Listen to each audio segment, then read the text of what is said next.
Jaratkaru's husband is gone, but the child she carries holds the fate of every serpent beneath the sky. Adi Parva, Book 1, Chapter 44. In the previous chapter, the sage Jaratkaru married the serpent-king Vasuki's sister under one strict condition: she must never displease him. When she woke him for evening prayer, he called it disrespect, declared he would leave, and departed despite her tearful plea. Now she must face Vasuki with the news of his departure. The moment her husband departed, Jaratkaru went swiftly to her brother Vasuki and told him everything just as it had happened.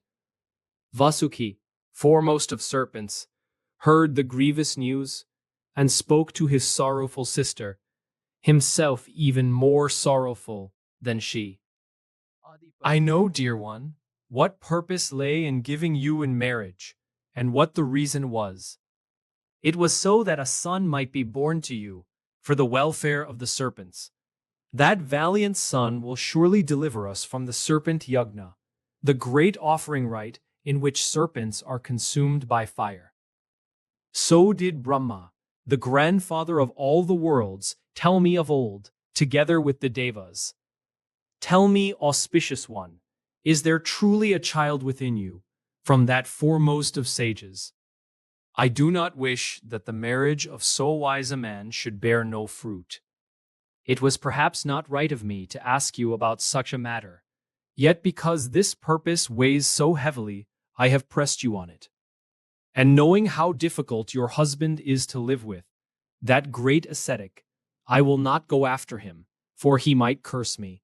Tell me everything, dear one, all that your husband said and did. Remove from my heart the terrible thorn that has long been lodged there. Addressed thus, Jaratkaru replied and comforted Vasuki, who burned with anguish. When I asked that great-souled one of immense austerities about a child, he said, "There is," pointing to my womb, and then departed. Even in casual speech, I have never known him to utter an untruth anywhere. How then, O king, having spoken as he did, would he speak falsely in so weighty a matter?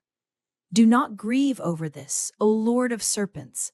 A son will indeed be born, radiant as fire and the sun. Having said this to me, O brother, my husband departed to the forest of austerities.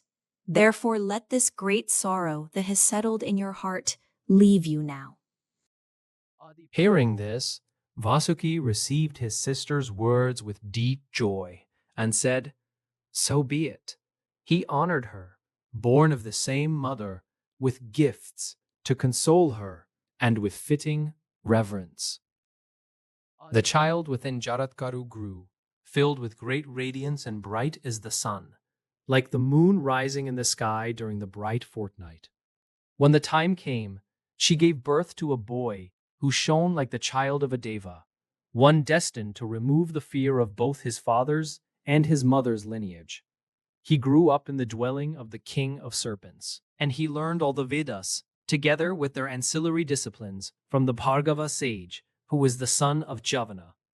Even as a child, he observed his vows, endowed with keen intelligence and a firm character. His name became known throughout the worlds as Astika. The name arose because his father, saying asti, there is, had departed for the forest while the child still lay in the womb. Even as a boy, living and moving freely there, that one of boundless intelligence was carefully protected in the house of the serpent-king. He grew up as one beloved of all, like Deveshwara, the lord of the Devas, the trident bearer, the giver of riches, and he brought joy to all those serpents.